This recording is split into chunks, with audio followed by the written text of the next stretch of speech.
You are live. Well, hello, friends. Welcome back to SerenityOS office hours. And Merry Christmas, of course.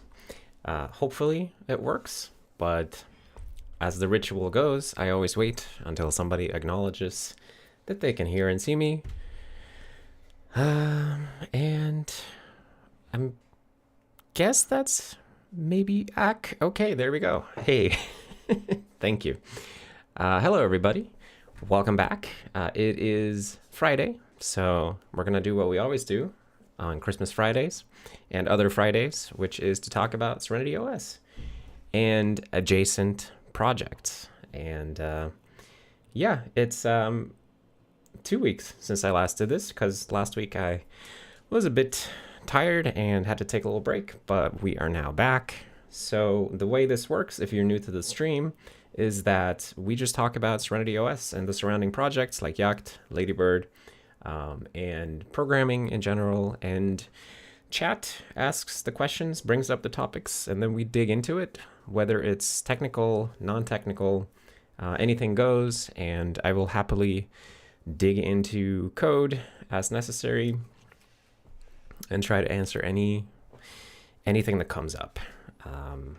In the meantime, while we wait for somebody to ask something, seems like it doesn't let me scroll this window, which is stupid, but I was just going to say hello to everybody. Hello, Andy, Mustafa, Linus, Brandon, Andre, Chris, Ominous Liticus with the golden yak.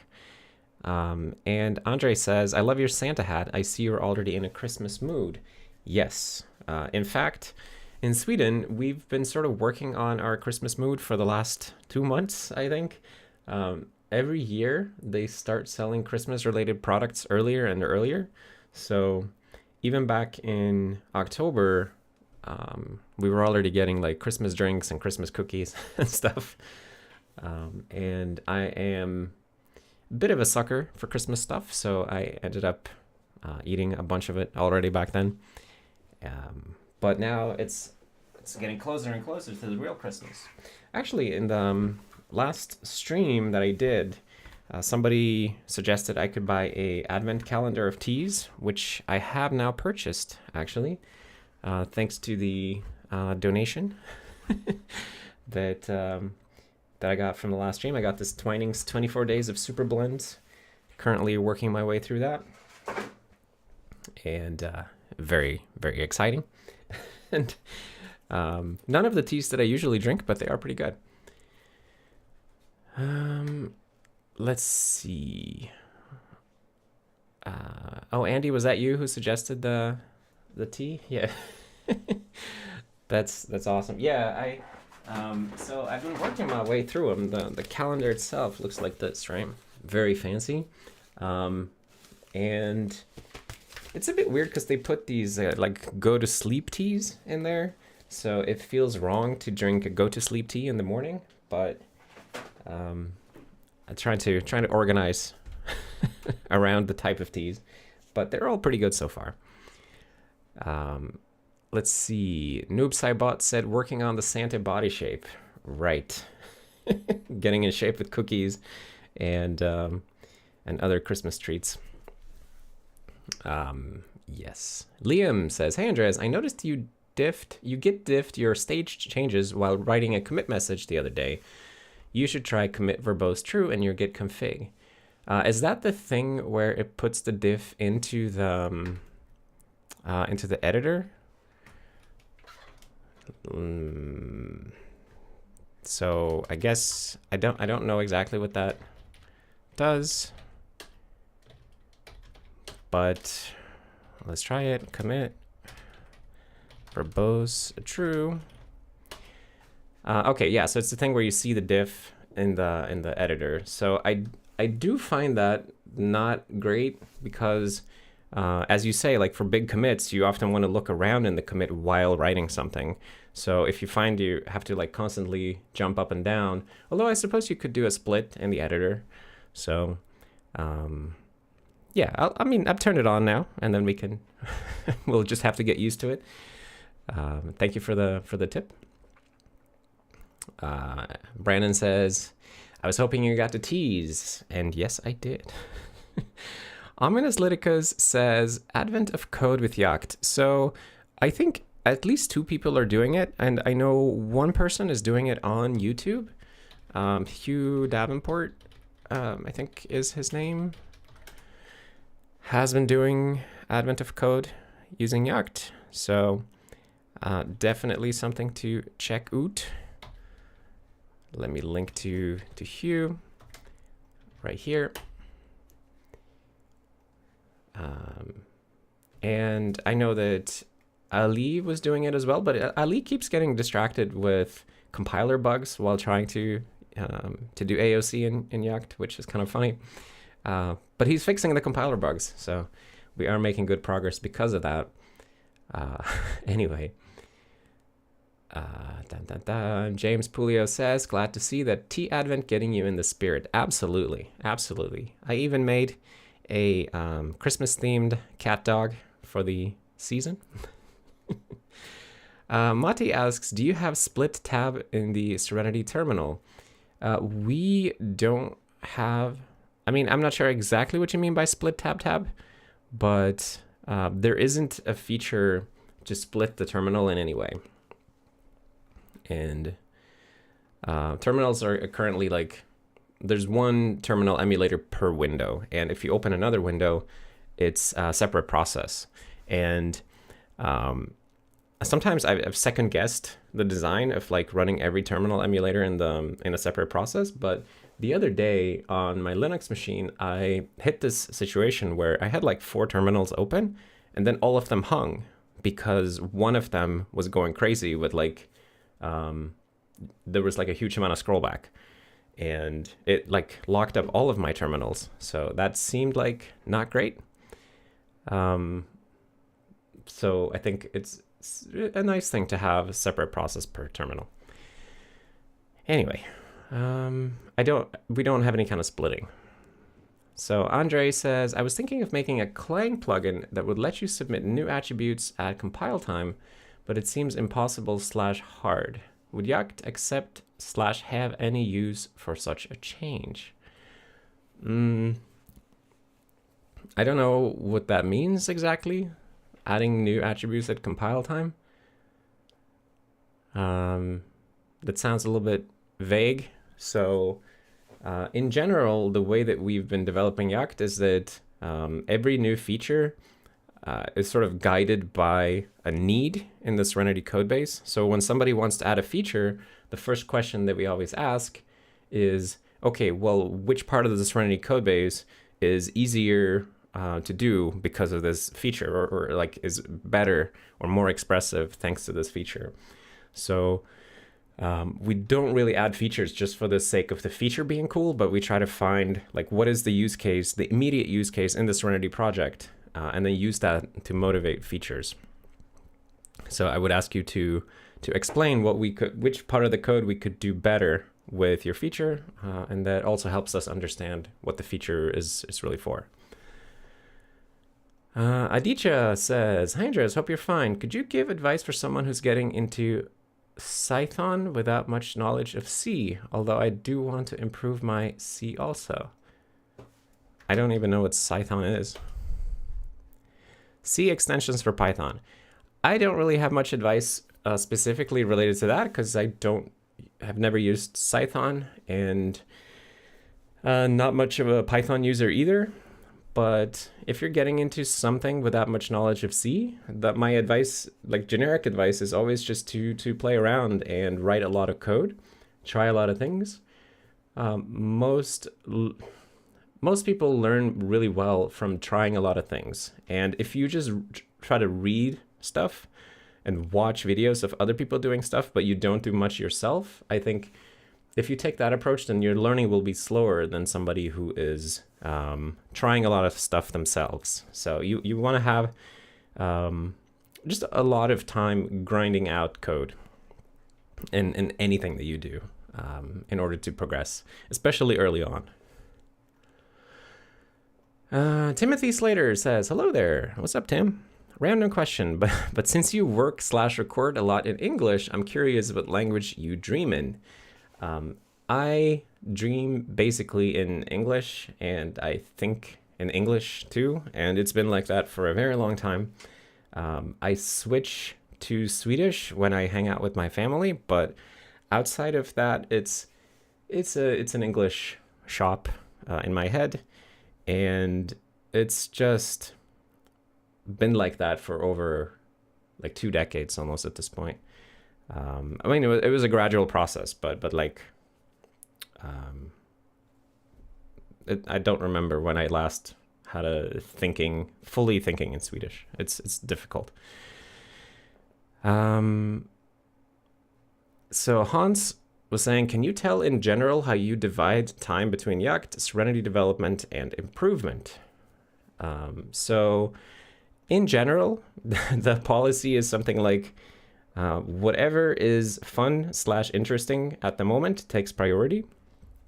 So if I am super interested in something, then I just try to focus on that to make the most of that that fire, that burning desire to do something. And obviously you don't have that burning desire to do something every day, but usually there's something. So I tend to just go with that. On the days when I don't have something, then I try to I just fall back on structure and discipline. So I have some rules for myself, like I have to make meaningful progress on something every day, do something useful for the project every day.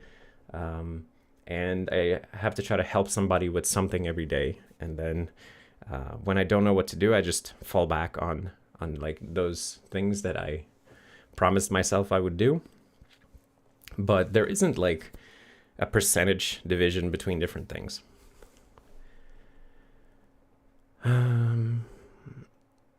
Let's see. James says, I might have missed it in the first minute or two when talking about the advent calendar, but what are we drinking today? Today we are drinking Earl Gray. Actually, not regular Earl Grey, but dark Grey, which I picked up while ordering the advent calendar. So dark Grey is a smoky variant of Earl Grey. And I don't know, I'd never heard of it before, and I ordered some while I was picking up the advent calendar, and oh my god, with the banners. And it's pretty good if you like smoky flavor. I've certainly been enjoying these. I ordered 40 bags, and I think I had 10 already. Let's see. Merry Christmas, Milan. Tim. Hello, Tim. How's it going? Tim says, hello, Andreas. I would love to hear more about your new string class. I think you said there is no null terminator. How do you pass the string to a C function that expects a C string? Well, that's the real secret, Tim. You don't. That's kind of how we get away with it, is that we just don't do that. And in the beginning, when we had, with the old string, which does null terminate, I sort of believed that, it's absolutely necessary to null terminate because, of course, we need to call C APIs. But in the years since then, we've just been moving away from using C APIs for anything, really. And since the whole system that we work with is written in C++, we have the luxury of taking C++ types everywhere. So we use string views in places where you would see like a char pointer in C. So even our syscall layer has C++ wrappers. So if you want to open a file, for example, you would be calling core system open, which takes the path as a string view. And a string view is basically a pointer plus a length, right? So there aren't really any places in our code base where we have no choice but to produce a null terminated C string. So because of that luxury, we are able to just get rid of the null termination. And I think it's hard to imagine that you would find yourself in such a place, but if you look at the whole system and you realize, oh yeah, actually we do control the whole system. There isn't really a need to degenerate to C strings at any point, because even our interface with the kernel, our syscalls take string pointer and length under the hood. So it's string view all the way down, basically. That's why that works. So I can show you actually what our syscall looks like. So if you look at, what is it? Syscall CPP in the kernel. Syscall. Where is the thing? Kernel API syscall. Why is this window so small? I feel like every now and then C-Line makes this search window so small for some reason. Hello. Okay, so I want to look at the open syscall. Right, so here are the parameters that we pass to the open syscall, and it takes the path as what we call a string argument in the syscall namespace, and a string argument is a characters and a length. So whenever we take a string into the kernel, we always ask you to produce characters and length, basically. And that we didn't originally do that. Like originally we just took C strings with null termination in the kernel, which is convenient because it means that you only need one parameter instead of two parameters in your interface. But the downside is that then in the kernel, you have to go like looking for the null terminator in user space memory, which is a bit of a hassle. So I'm very happy that we don't do that anymore. Anyway, hope that makes sense. And oh, and thank you for the super chat, Tim. I really appreciate that. That's a very lovely pair. Let's see. Let me back up here. What's up, MSCLR HD? The literal definition of bruh says, I remember seeing permanently screwed by eval in the Serenity codebase. Can you explain it? Yes. Permanently screwed by eval. So permanently screwed by eval is that relates to environments in JavaScript, and it's a property on environments. And I guess I can illustrate this with a piece of code the easiest. Let me get a terminal. So there's this thing that happens if you have a function and then you have a call to eval inside of that function, and then the eval does something super weird like instantiate a new variable. Then before we execute this eval statement, the variable I does not exist here. So if I say I times 3 or whatever, then there is no I. But after eval, suddenly I exists in this function, and then you can use I from this point on. And the screwing that happens is that because eval can occur at arbitrary points in time and change the set of variables that exist within an environment, we cannot make assumptions about the layout of the environment. We can't make assumptions about like what variables exist in this environment because eval might just go and screw everything up by changing the set of variables. So permanently screwed by eval essentially means that there is some kind of chance that eval will execute in this environment, in this scope between these curlies here, and just inject a variable or screw with it somehow. So we can't cache things based on the assumption that the set of variables will never change. So the thing we use it for, permanently screwed by eval, is that we just, if that is turned on, then we don't cache information about variables that exist here.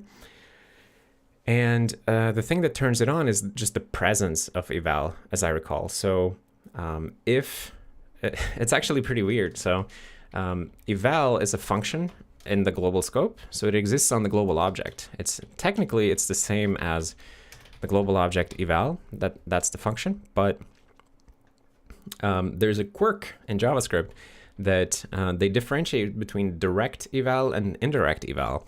So when you call eval like this, you just say these 4 letters followed by a parenthesis. This is a direct call to eval. It's unambiguously calling eval. But if you were to save the function eval in something else, like haha haha is eval, right? And then you call haha, then this is considered an indirect call to eval because you're not calling it by its true name eval. And the semantics are slightly different for indirect calls. And I think it's spec'd that way to give engines, JavaScript engines, the ability to optimize. So you only have to pessimize, or what we call mark the environment as permanently screwed by eval, if there is present a call to specifically the word eval. I hope that makes sense. It is a really strange thing. And if you look into the spec, then I think it's in perform eval, then you can see the differentiation between direct and indirect. Perform eval. Yeah, so it has this direct flag, which basically tells us whether it's a call to the 4 letters eval or if it's an indirect call through a reference to it somehow. And yeah, it's for preventing optimizations based on the variable environment. Anyway, Andy says, Twining sponsorship when? Well, we had that going for a while earlier, but it didn't really work out because as much as I like their product and I'm happy to advertise them, nobody was really buying any tea through my affiliate link that I had. So I made the decision to just pull the plug on it before somebody spent like $1 on tea, because I thought, you know what, I don't know how to report taxes if somebody did actually buy tea through my link, and if I just stop right now, cut my 0 losses, 0 gains, then I don't have to figure out how to do the taxes on it. And that's why I cut that out. But I do still really enjoy Twinings. It just, as it turns out, a programming YouTube channel might not be the best place to advertise tea. Liam says, it could be cool to do an advent of ToDo next year. Not that I want it to end now or just be a seasonal thing, but it might keep the format fresh. Advent of ToDo, huh? Yeah, that could be a thing. Ooh. Marco with the super chat saying love and support. Thank you so much, Marco. I really appreciate that. I have no idea what RSD is. What is RSD? RSD is a Serbian dinar. Thank you very much for the Serbian support and love. I don't think I've ever had an RSD before. So thanks for that. Very awesome. Linus was saying, have you tried the new Sea Lion UI yet? Yes, I have. I actually, I tried it while recording a video the other day, and then I ran into a bunch of bugs in the latest version of Sea Lion, so I had to downgrade my Sea Lion to previous version. But you can see me using the new UI for a couple of minutes in a video. And maybe I did another video with the whole UI the whole time. I don't know what to think about it. Like, I feel like I turned it on and then I got used to it in 5 minutes and forgot that anything has changed. What's up, Kleinas, with the Christmas cat dog combos. Sam Atkins says, hello, I was off filling my SerenityOS, trademark, Yak Overflow, trademark, mug with tea. Very festive. I'm actually using my Christmas mug here still. I need to get some kind of a Christmas themed, Serenity themed crossover teacup going, so that I don't have to rely on this generic grocery store Santa cup. Tobias says, hello, Mr. Kling, looking very festive. Well, hello, Mr. Christiansen. Jecha says, hi Andreas, do you feel monetization of open source project in general and SerenityOS specifically is something positive or negative? I'm a bit split myself on the issue. I would say I think it's in general a positive thing. I think One of the things historically that has made open source difficult is that there hasn't been a lot of ways to make a career out of it or make money doing it. The main way to do that was to join one of the huge projects and then work at some company that builds something huge and that happens to be open source. And with the recent advent of crowd-funded open source developers like myself, and other people who work on stuff in the open and just receive donations and sponsorships via GitHub or Patreon and things like that, I think it has opened up a new world where things can get funded by a large group of people that previously it would be hard to find like one big sponsor to support the thing. And I think that's something that, I mean, it's not specific to software development. I think it's something we see in art and in other forms of online content and journalism and stuff like that as well, where somebody is doing something that has value to a lot of people, but it doesn't have this huge value to an entity that can fund the whole thing. But thanks to the concept of crowdfunding, you can then still find support for it and turn it into something sustainable. And I don't know. I mean, there are downsides to it. Like as Andy says, it shouldn't be done in exchange for control, in my opinion. I completely agree with that.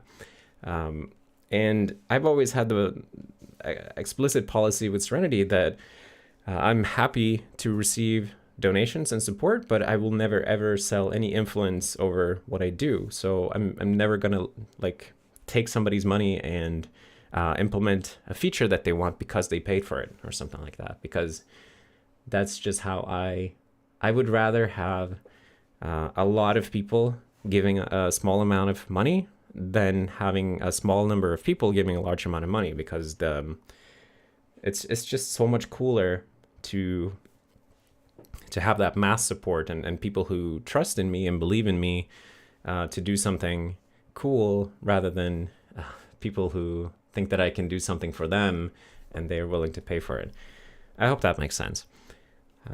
But it's not that I hold it against anybody else who would take another approach, like somebody who would sell services or something like that, or customization of their software. That's perfectly fine too. It's just given where SerenityOS comes from originally, it wouldn't really make sense to me, I hope you can understand, to sell customizations and stuff like that. And Shivendra with a super chat as well, saying love and support. Thank you so much for the love and support. I gotta Google this symbol because I don't know what that is either.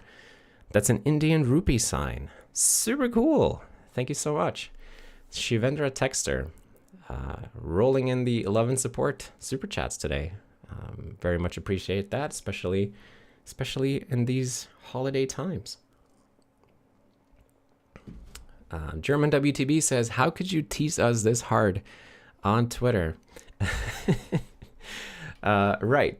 So I posted earlier today that, with the banners, everybody on the web with the banners. Can I please?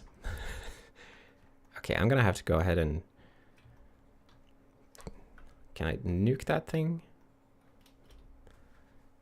Go away. Where is it?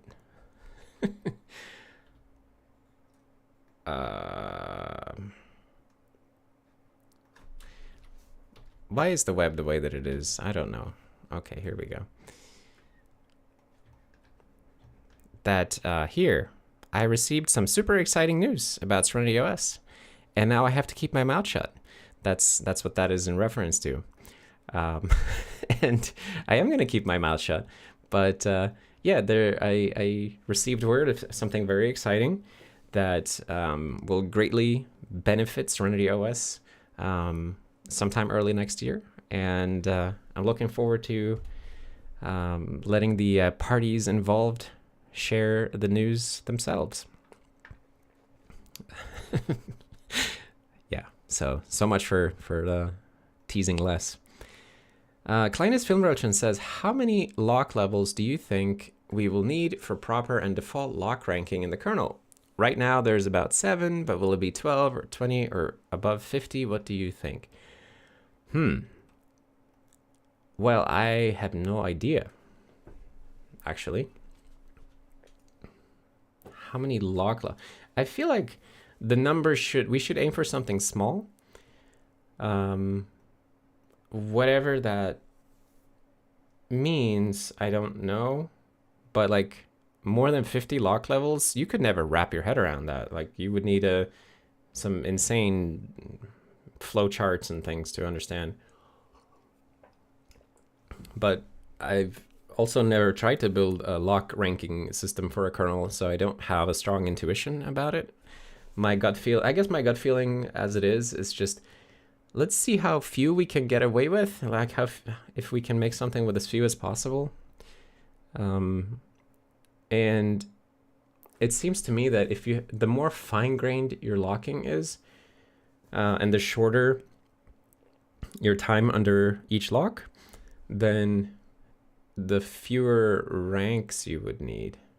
Or does that make sense? I'm not sure. I'm not sure exactly.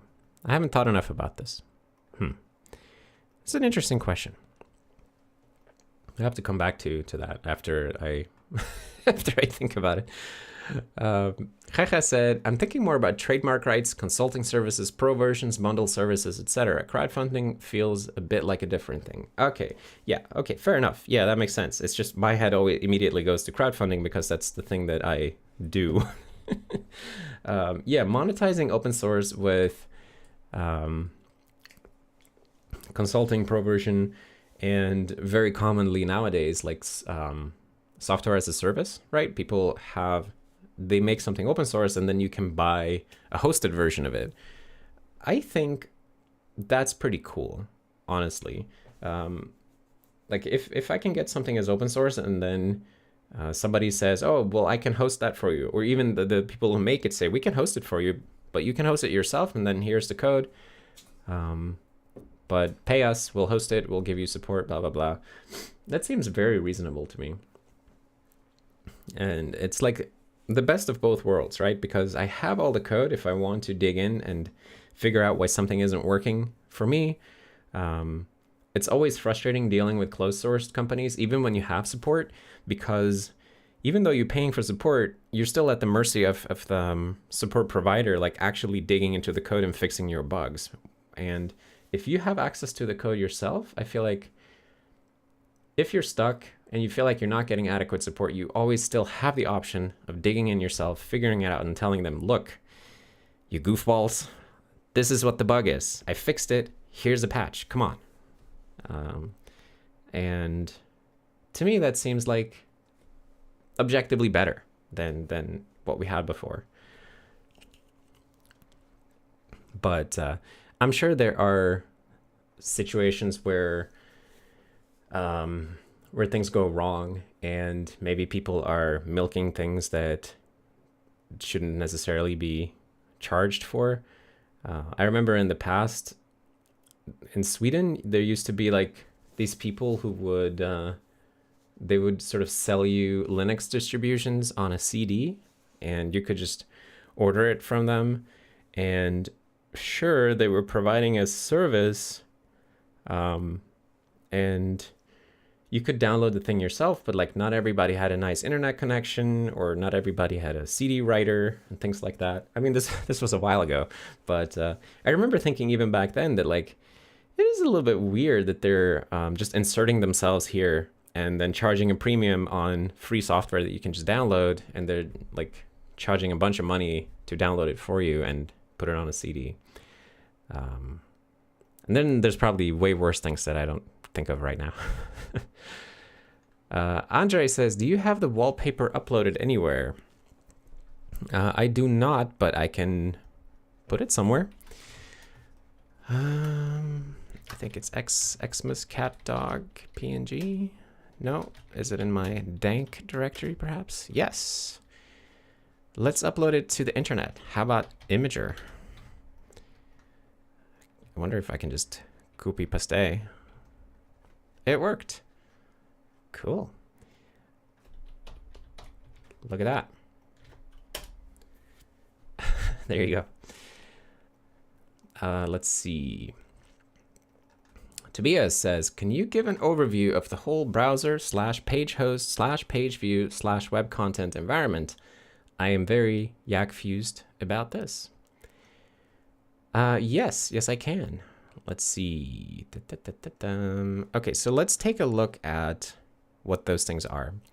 So you mentioned maybe the best thing to do here is to draw some kind of a diagram, which I will use Vim for because I like doing everything with Vim. So there are two sides. When it comes to our browser, there are two sides. There is the UI side, where we have a GUI process that has a browser window, has a location bar, scroll bars, things like that. That's the UI process, or the UI side. And then we also have the web content side, or the web content rendering process. So these are two processes, and they talk to each other, right? So what you're asking about is mostly on the web content side. Page view is actually not a thing that I'm familiar with. It's in PDF viewer, so you probably mean something else. But the way that this works, generally speaking, is that we have, let me see, page host. Yeah, so page host is a thing that lives over here on the web content side, and it has underneath it a page, and it talks to somebody on the UI process side called the connection, or wait, what is that thing called actually? Who talks to the page host? Now I'm forgetting that for some reason. Oh, wait, I have drawn this out somewhere. I have already drawn this out. Documentation, browser. That's why this feels so familiar. Process architecture, right. Yeah. So there's this, this is the thing that you want to read, I think. Process architecture.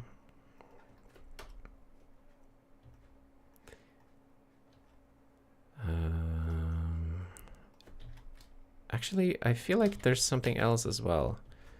Oh, look at these diagrams. Tobias, you got to check these out. They're in the documentation browser directory. Right. Page host. So web content view, this is in the application process. That's what I was calling the UI process.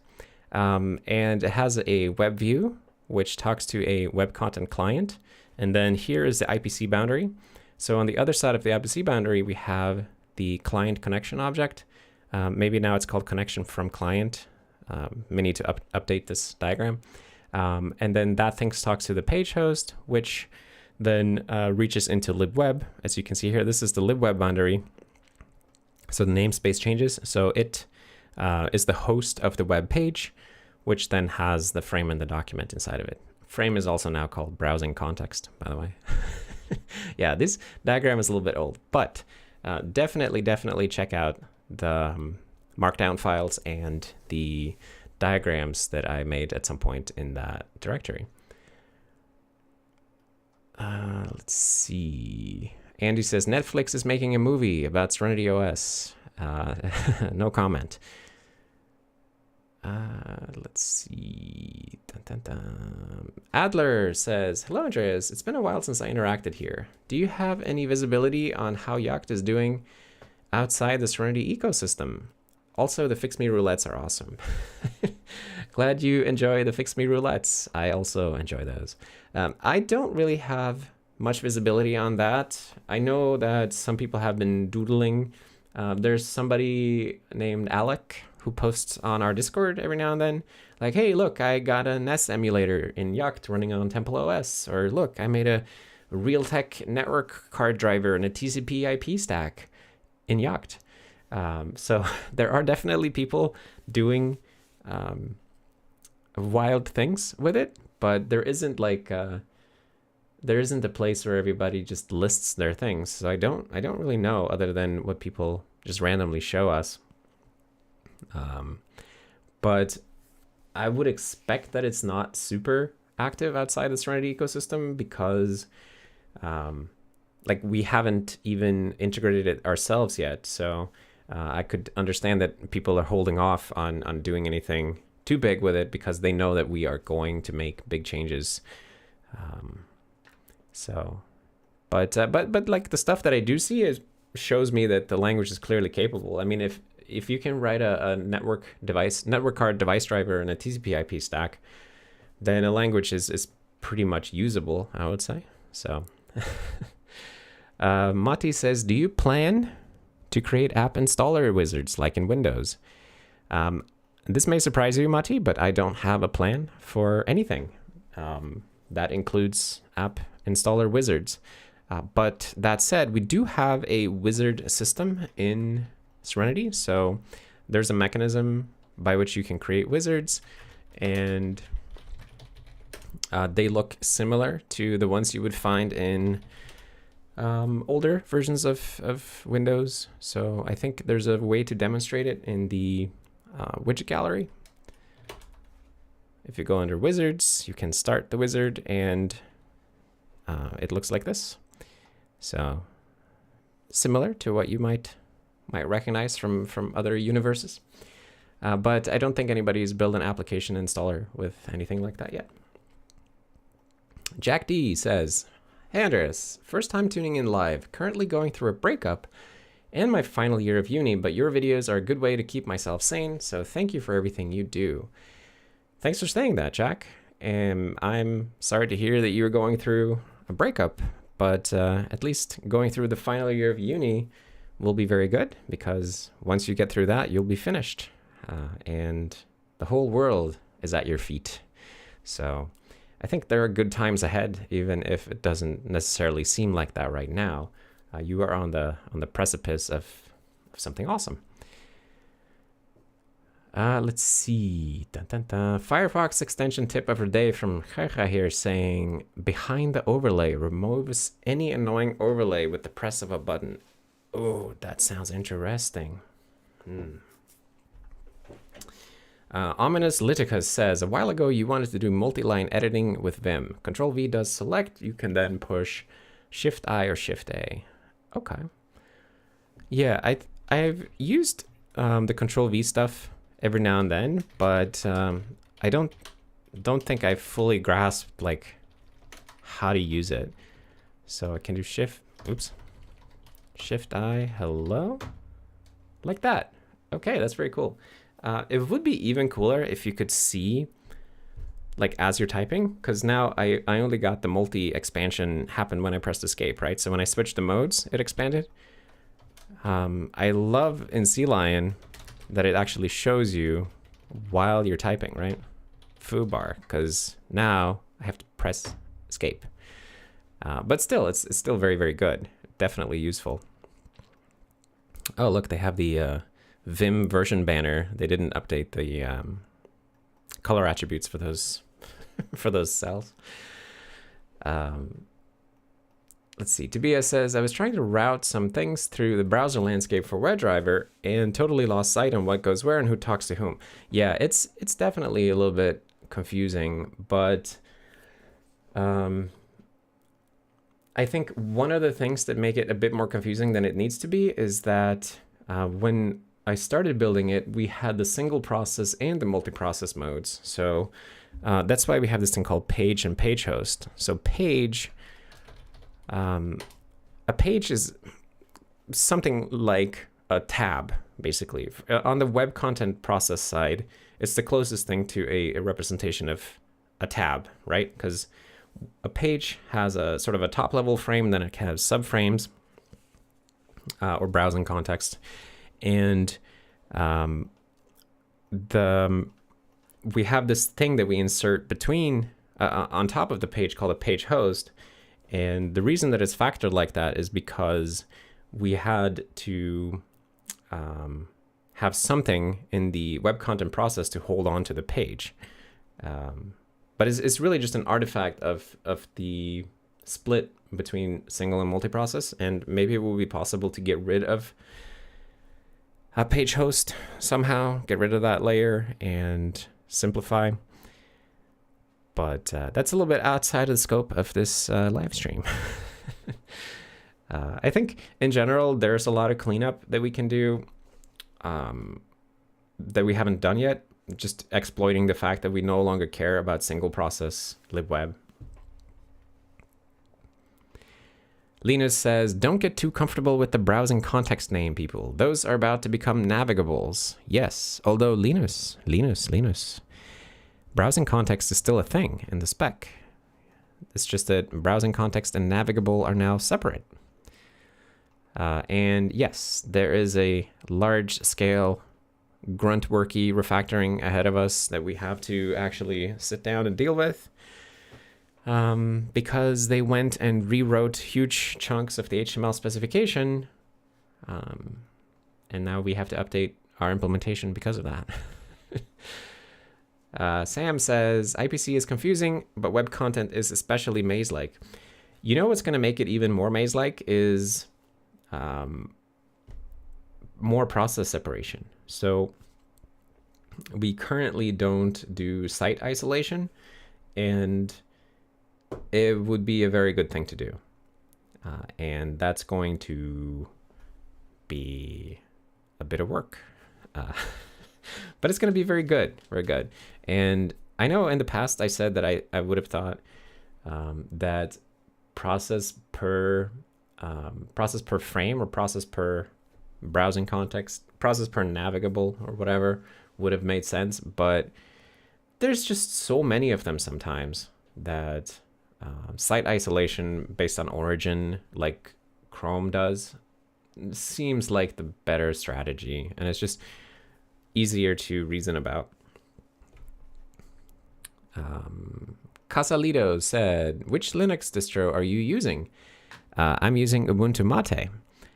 And then they also asked, is Serenity a Linux-based operating system? It is not a Linux-based operating system. It is a completely from scratch operating system that has some similarities to Linux, but similarities to other systems as well. We try to borrow or steal the cool ideas from anybody who has cool ideas, basically, and then combine them into the nicest thing that we can make. So this is where we're currently at with that. Let's see. Narg666 says hello, and then I'm gonna guess that's a kind of a happy face. Sam says, no, I do not want it to be more maze-like. Yes, well, it is what it is. Dr. Oidy says, I've seen you've published some opinions on Rust recently on Twitter. Have you been using it? I have used Rust a bit. Sure. Yeah, I spent a couple of weeks working in Rust and tried to learn as much as I could about it and give it a fair evaluation, because there was a time when I thought maybe it would be a good idea to try to redesign parts of Serenity in Rust, if Rust can give us all of these things. But as it turned out, it just was not a great fit for the general architecture and programming paradigms employed in Serenity. And Rust is extremely opinionated about certain things, which makes it unsuitable for some forms of programming, specifically most of the forms that we do in Serenity. So it's a great tool for many things, but a poor fit for desktop GUI environment stuff like we're doing. Let's see. Eric says, Merry Christmas. Merry Christmas to you too. Ember says, it would be very cool to see a Fix Me roulette for Ladybird. I love the videos on isolating and fixing bugs within the CSS engine. Well, the web engine is part of the Fix Me rotation, so there's going to be more. There's like hundreds or even thousands of fixed me's in there. We just have to actually get some. Well, we want to look for all of them, right? So fix me or to do in libweb.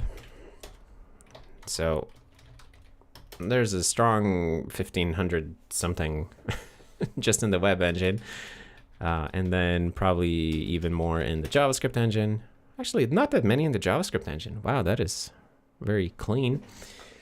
And if you're talking specifically about the Qt layer in the Ladybird repo,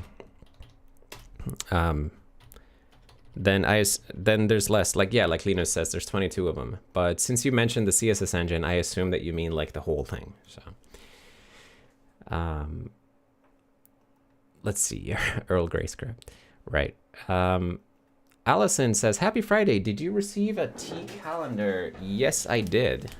And I showed it at the start of the stream. I've been working through the Twinings 24 days of super blends advent calendar. So thank you very much for the people in the last stream who got me to order it and hooked me up with the even hooked me up with the cash. I really appreciate that. Cout970 says, are there any plans to run Yacht as a scripting language? Would be cool for prototyping GUIs. There aren't necessarily plans because we don't really have plans for anything. At least I don't have plans, and there are no official plans. But there is a compile time interpreter side to Yacht, and I know that Ali has been doing some weird things with that, like a REPL. So I don't know. we'll see whatever happens with that.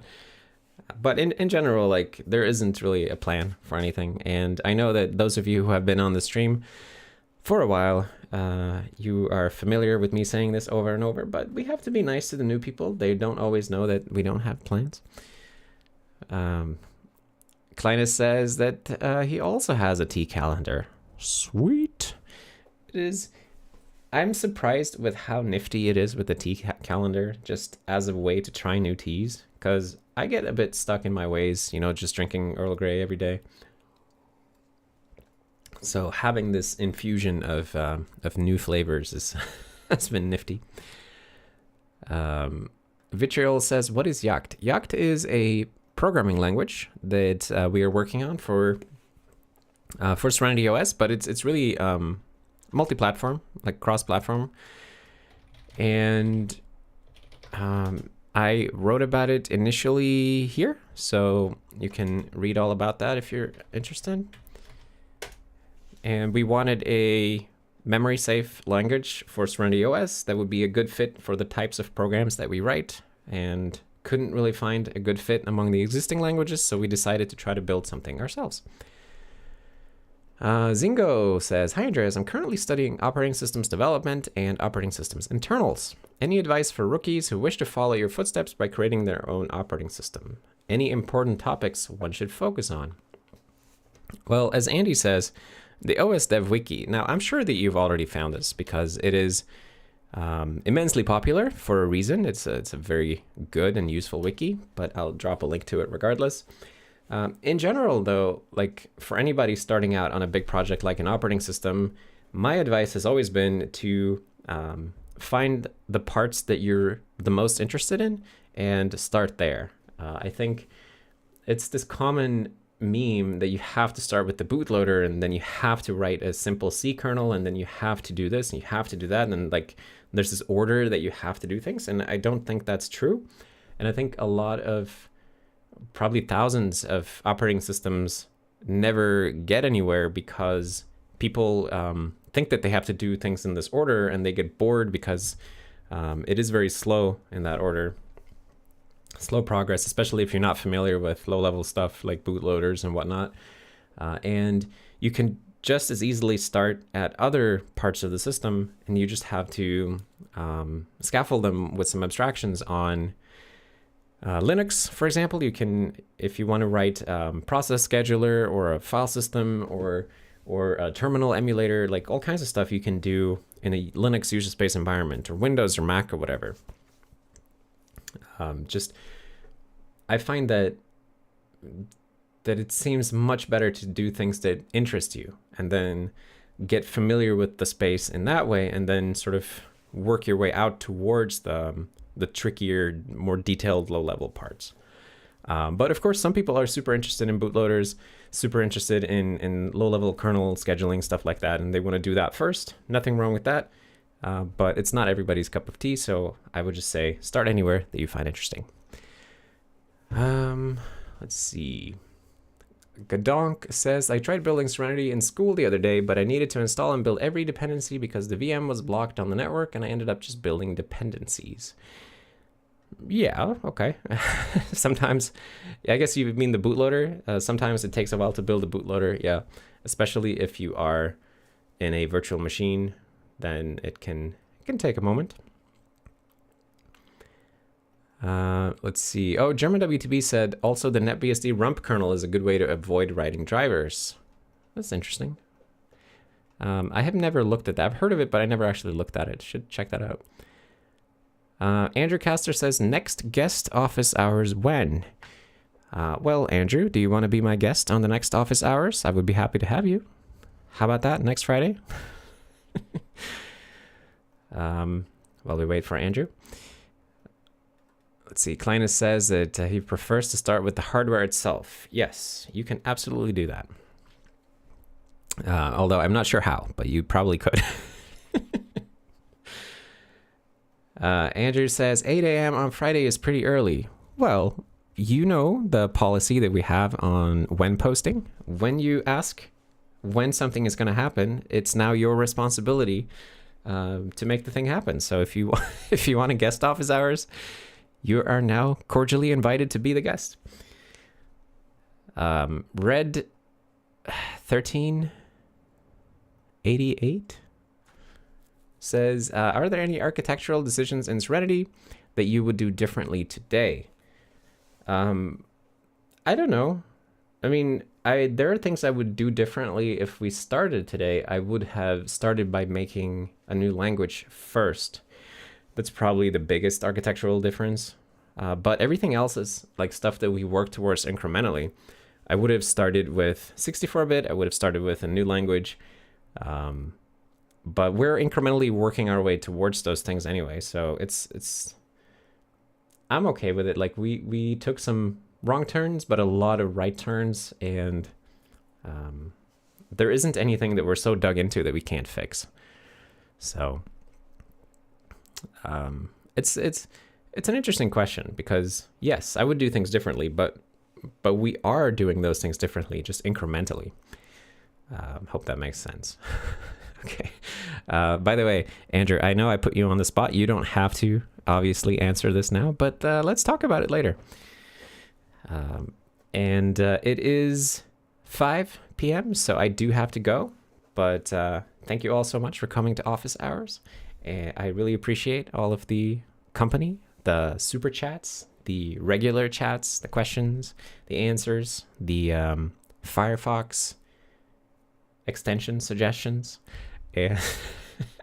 And I hope everybody is going to have a lovely weekend. If you end up programming something related to Serenity or surrounding projects this weekend, come hang out with us on Discord. Share what you're working on, the screenshots, the frustrations, the elations, all of it. Because programming is better with friends. And I will see you all next time. So ciao, ciao, and ho, ho, ho.